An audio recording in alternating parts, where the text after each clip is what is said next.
but just as a side, you know, a side idea, just for fun, just to kind of make James uncomfortable. Salty, how old do you think James is? Um, hmm. No, I'm Asian, so it could be up into the 90s. Stop. Oh man. Um, I don't know. I'd say upper 30s, maybe low 40s, maybe. That's a good guess. I mean, you had a hint knowing I was older than him already, but yeah, 40, 42 in June. Well, Okay. consider the fact that I'm only 34, so I mean, you could have been, upper 30s, but yeah, I was dumbfounded. I told him he was lying to me when he told me how old he was. That's funny.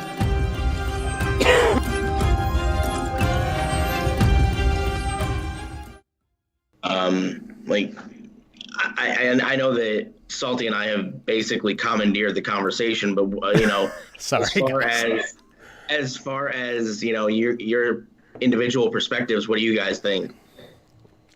Yeah, well, my take is that humanity essentially is each one of us is a unique, fleshy bag of ideas. So, and again, each one of us has a different perspective. Are you So, calling are you calling us all adipose? well, adipose is a type of cell. So I'm saying we're fleshy bags of stuff, a whole bunch of cells and tissue, and we can think. Because I was going to say adipose to me is the little creatures from Doctor Who. So So Yeah, well, we're smarter jellyfish. I guess you could call it that. Yeah, yeah. We just happen to used to live in trees. Uh, but yeah, like whether you're male or female, each one of us offers a unique perspective on life. And growing up, yeah, you do probably gravitate towards one perspective or another, and then you test it in real life and see if it works or not, and then I don't know, come to your own conclusions. But yeah, your journey through life, you meet a ton of different people, and not only just meeting, but even people you see on screen. Like I remember as a kid, like I used to look up to the Ghostbusters or the Jedi or I don't, X-Men, what have you. And each one of those played a part in developing, who I was as a person.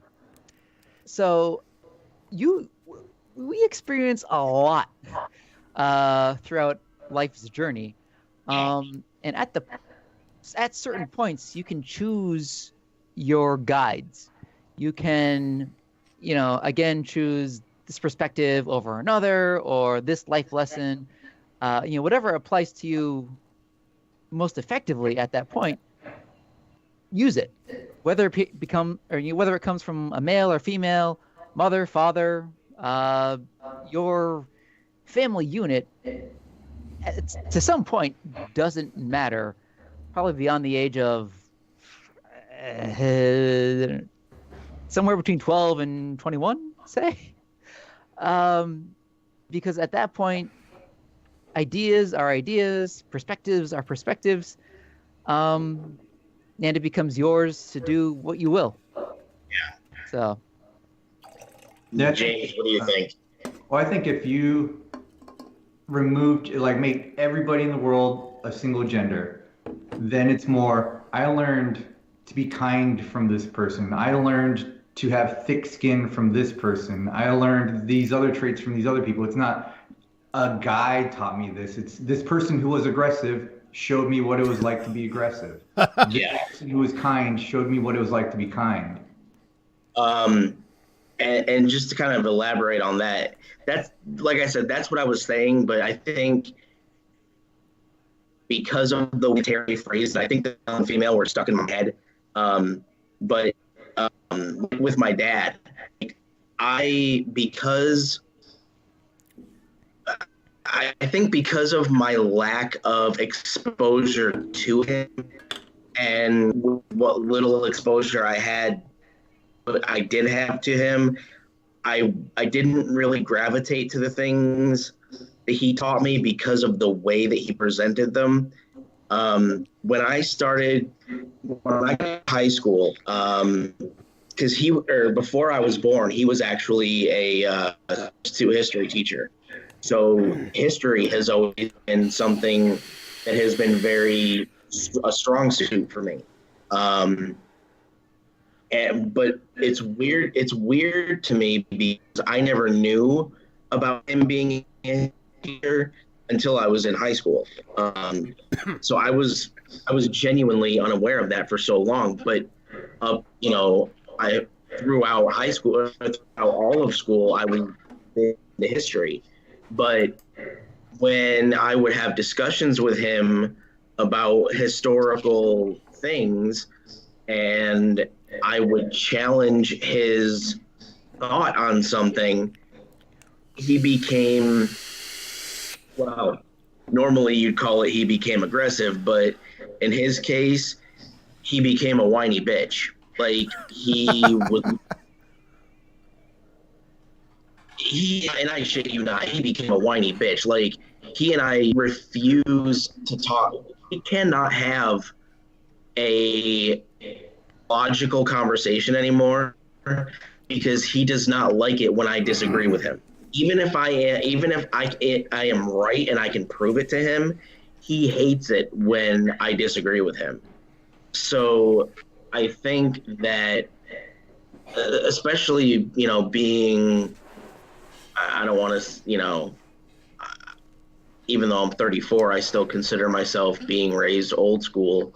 I still look at it, as that. I think that's why I was, looking at the whole gender thing, because I was still I was still in that generation that, strongly relied on different lessons that you were taught by, a male and a female. So I think that's why I was stuck on that.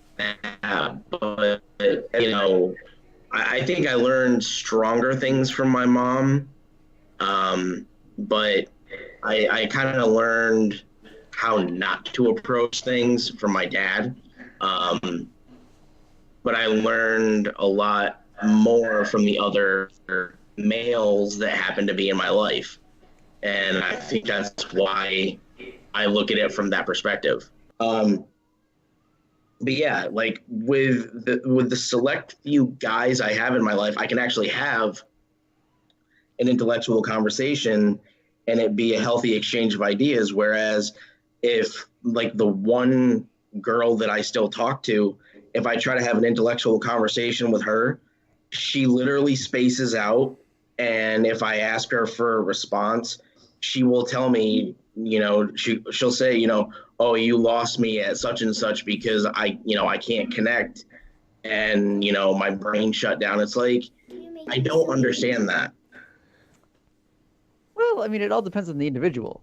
And again, perspective. She might not have the same perspectives that you provide. So she can't find that same ground to, I don't know, form an opinion or anything. Even if you guys have different perspectives than I do, you've been able to at least respond to my remarks. And that's what I'm saying. With her and with my mom, I can't have in-depth discussions with them because they get too flustered and they don't respond, rationally like the four of us are. They just kind of shut down and say, well, this is just too much. I don't know enough about it. And they get bothered by it. I think that's just a matter of the group or like the social upbringing of the person or what crowd they're in. Like, say I'm hanging out with my buddies that are more jocks. I try to bring up tech stuff. Their eyes glaze over and I get punched in the dick. And then I have to, I know all about that, but But I agree with you, James, though. Because like it depends on the individual. I find that like people that I'm closer with or whatever. Not saying I'm not close to you guys or whatever, but I mean like as far as like let's say like me and my wife, it kind of depends on the given day. And it's not just her. Like I'll get emotional too. When it comes to certain things, it depends on my mood, depends on whether I remember to take my medication or not. But like sometimes like, sometimes it's all about timing too. Cause like I'll have something that like seems trivial and logically I know it's trivial, but it's still bugging the shit out of me. And it'll just fester all day, and then I eventually calm down, and then I can address it. So, I really it kind of depends on the person. Now I can't really argue the fact that as far as like on a biological standpoint, that yes, females tend to be more emotional, but that's not always the case. The way I was raised and everything, like I said before, I'm a very compassionate person. So like, if I feel like I'm failing my, the ones I hold most dear, whether that's true or not, like I lose my shit. Like it, and it takes me a while to come down from that and to realize, that things happen, and like, it's like my brain battling itself out. So, I mean, I would try not to take it too much to heart because everybody's going to be different. Mm-hmm. Yeah, and I hate to sound like a statistician here, but it really depends on your sample size.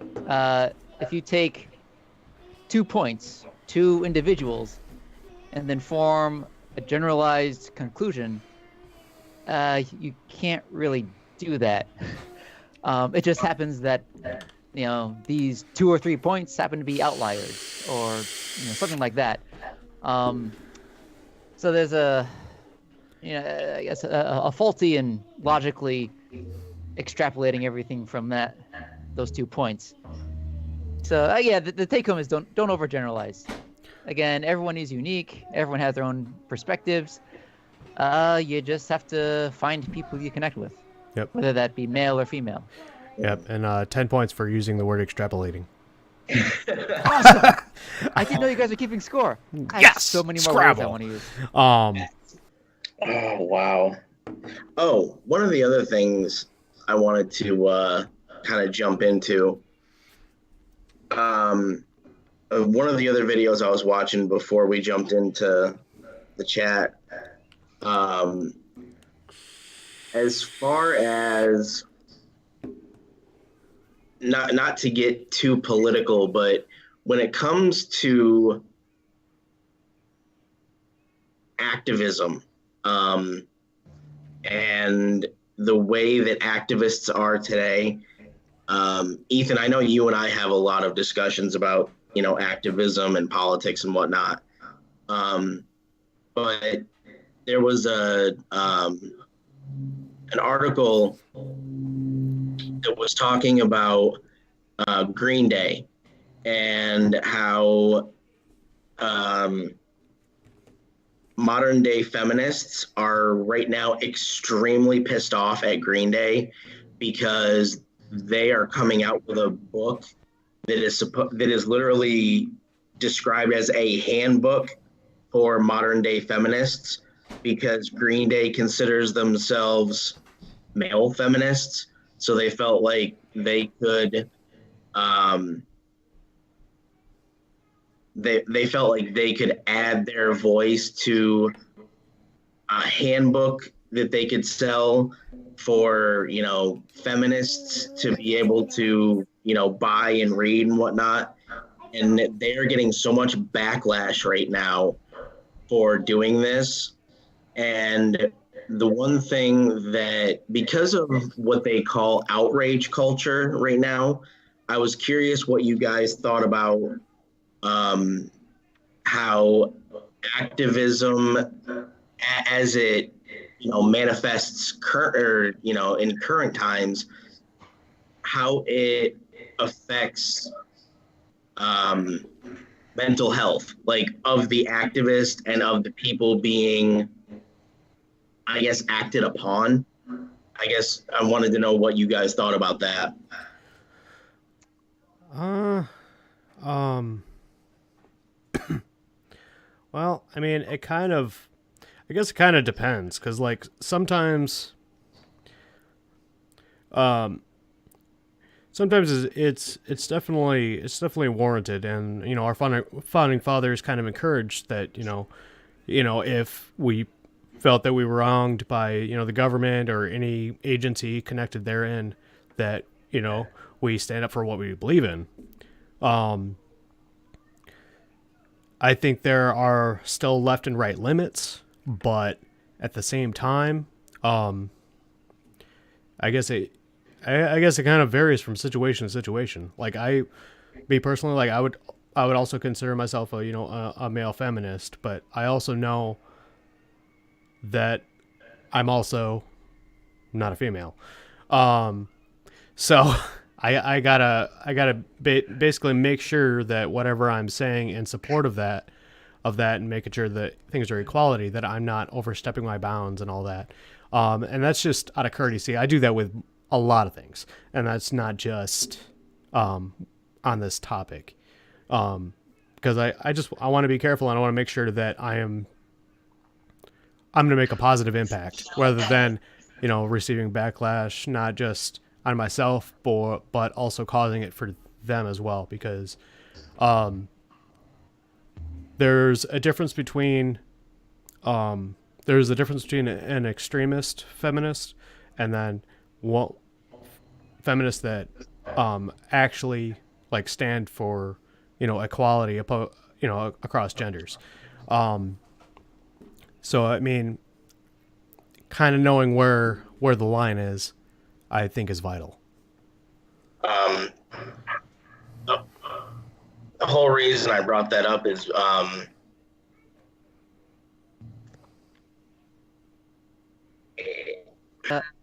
Oh, right. Okay, I'm pulling up an article.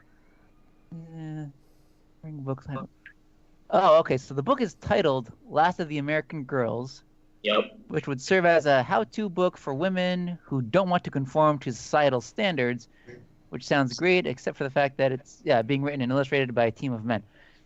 Ah, okay. So upon first hearing about it, if it were a book for male feminists, then I'd say, all right, cool. That's like a sign of solidarity toward the feminist wing in society, as well as a solid for women in general. But yeah, it looks like the book. Okay, I guess it tells women how to not conform to societal standards. But again, yes, being told from the perspective of men only. I think that is a bit dangerous. If it were a book written by men as male feminists for male feminists, I'd be all for it. I'm like, you know what? Yeah, society needs that solidarity. But it looks like that's not the case, at least according to this article. Until I actually either read the handbook or read a synopsis, I really can't judge. But it looks like they might have taken a misstep. I think they may have actually killed their career with this thing. Just because outrage culture is such a thing right now, where people are mad at everything, even if they don't know why. I think that's a big issue. And I don't know. I can't even begin to speculate what was going through their head to make them think that this was a good thing to do. Well, if I can see the anger at like mansplaining things to girls. Why in But the world did you have to use that word? but but I Oh, think if you remove any indication of who the author is and just have the words, is it good advice? Is it bad advice? Doesn't matter who it came from if it's good advice. Yeah, and in that case, yes, I would have to either read the book or a synopsis to actually gauge. Um, but from the perspective of the feminist movement, I can see why they'd feel a little indignant Yeah. at the writing of this book. Um, but again, I'm willing to give them the benefit of the doubt. I'm a big fan of Green Day. I love their work since the late '90s. Um, so I would hope they would offer a more, at least a hopefully, empathetic and enlightened perspective on the issue. Um, so I'm not going to jump to any hard conclusions right now. Uh, but in all honesty, I really think they could have done well by either consulting with women or having co-authors working together as a male and female team to offer both perspectives. I think it would have been great, but yeah, I guess we'll see what comes of it. yeah, I could definitely see where you're coming from there, Ethan.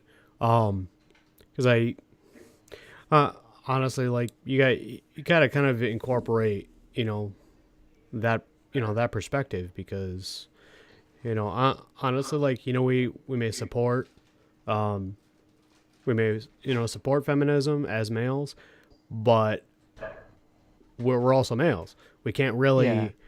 we can't really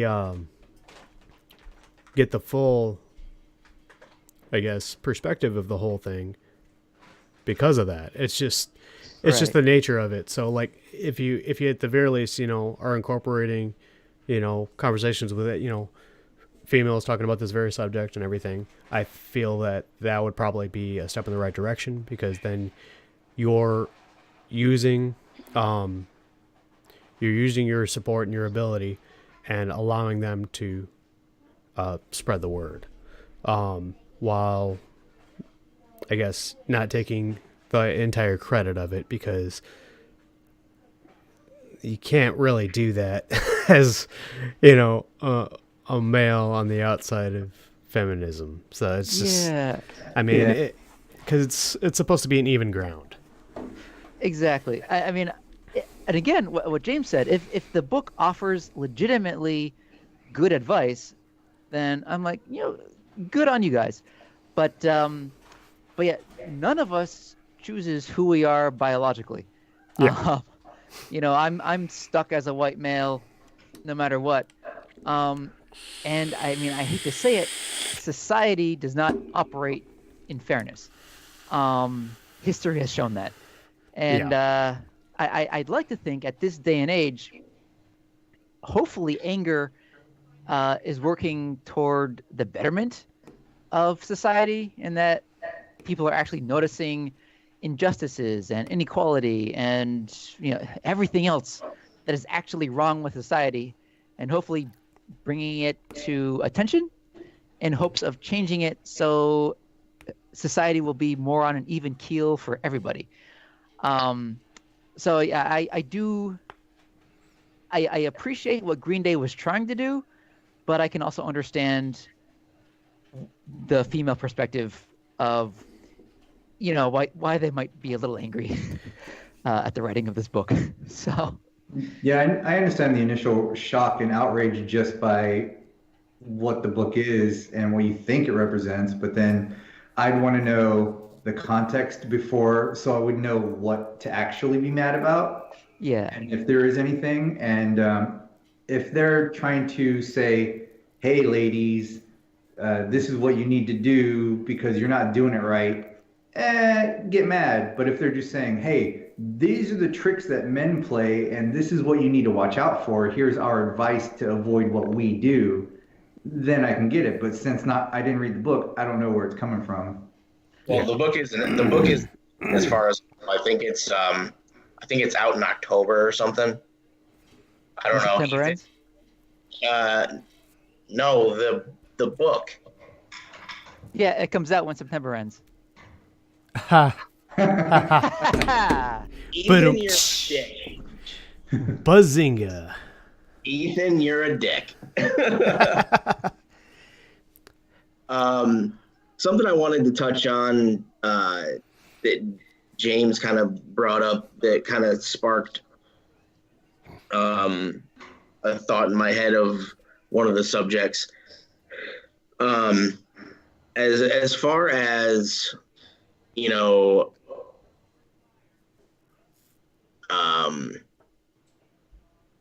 a male kind of explaining things to a female, I think that loosely relates to how people identify. And one of the other things I was curious about with your thoughts, I guess what they consider identity politics.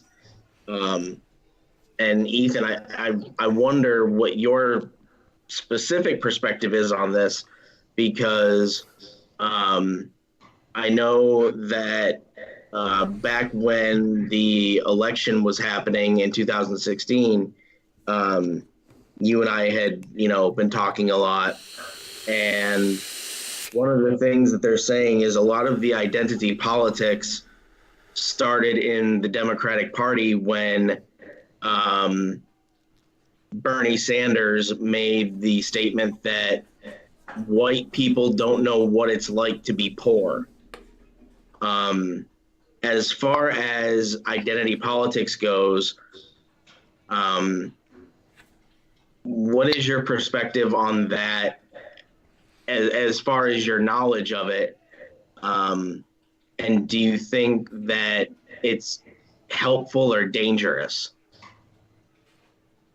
Oh boy. Well,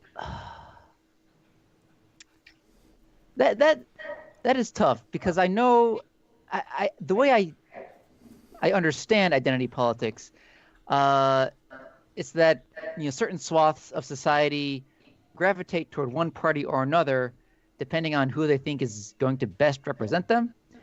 And I think that's apt, because the overall purpose of government is to hopefully make lives better for people under their, under the government, whatever nation state you happen to be in. So if there is a group of oppressed people, and whether it's the Republican or Democratic Party or a whole new party that's trying to help them, then they're going to gravitate toward that party, because that's their best chance toward achieving equality. When Bernie mentioned, when you're white, you don't know what it's like to be poor or whatever. I think he was wrong in saying that, because there are certainly a lot of poor white people. Go ahead and keep talking. I got to step away for a second. Okay. Because don't get me wrong. It doesn't matter what color of your skin is. Being poor sucks for everybody. But I know, like in the African American community, poverty hits you a whole lot harder, because you have other systemic, I don't know, obstacles, I guess, that you have to overcome on top of poverty. So I think there are varying degrees of hardships depending on your demographic. And I know the United States, being a so-called, white nation, quote, I think there is some privilege on the part of being white, no matter what your financial situation is. Ooh. But and I'm back. Welcome back. Sorry, that had to happen. Go ahead. But yeah, There, I'll admit, being a poor white person, you don't know what it's like to be a poor black person, say. And again, that's not the argument. Bernie Sanders specifically said, if you are white, you don't know what it's like to be poor. He didn't say you don't know what it's like to be a poor black person.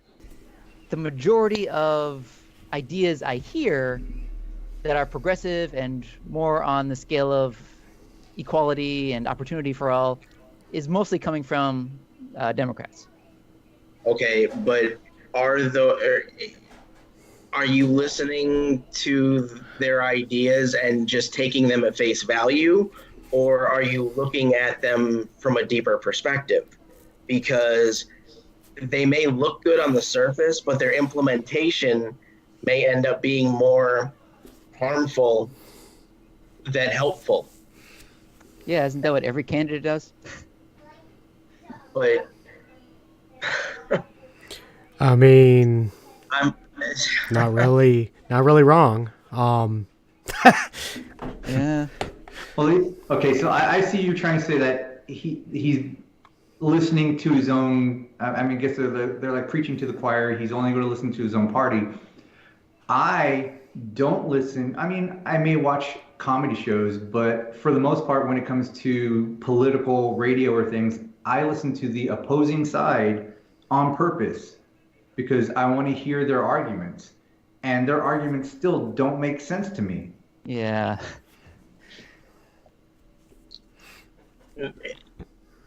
I get that it goes back to what we were talking about earlier with people experiencing the same thing but taking something different away from it.